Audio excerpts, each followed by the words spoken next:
আসসালামু আলাইকুম।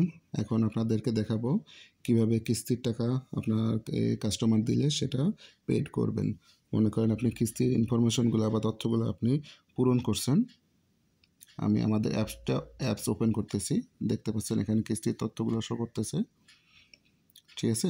৩টা কিস্তি আনপেইড শো করতেছে। এখন এই কাস্টমার যখন একটা কিস্তি পরিশোধ করবে তখন এটা কিভাবে পেইড করবেন। এই তথ্যগুলো কাস্টমারও দেখতে পাবে। কাস্টমারের মোবাইলে কিভাবে দেখতে পাবে, আমাদের যে সেটিংয়ের আইকনটা আছে অ্যাপসের জন্য, সেটা যখন সে ওপেন করবে এখানে তথ্যগুলো শো করবে। তো এটা আমি প্রথম যে কিস্তিটা আছে সেটাকে পেইড করব। আমাদের সফটওয়্যারটা ওপেন করব।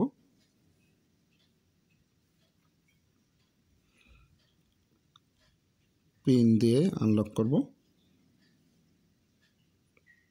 কাস্টমার লিস্টে যাব। এরপরে কাস্টমার খুঁজে বের করব। কাস্টমারের উপর ক্লিক করব। কাস্টমার সিলেক্ট করা আছে। তারপর নিচের দিকে যাব, ইএমআই ডিটেলস। ইএমআই ডিটেলসে ক্লিক করব।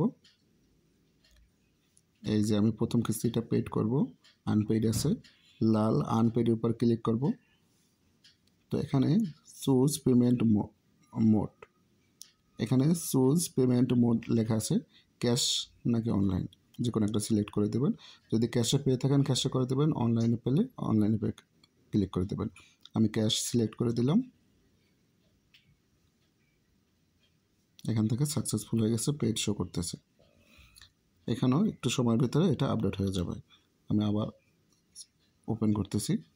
দেখতে পাচ্ছেন এখানে প্রথম কিস্তি পেইড এবং এখানে শো করতেছে ক্যাশ, এবং সেটা কখন পেইড হয়েছে সেই তারিখ সহকারে শো করতেছে। ঠিক আছে।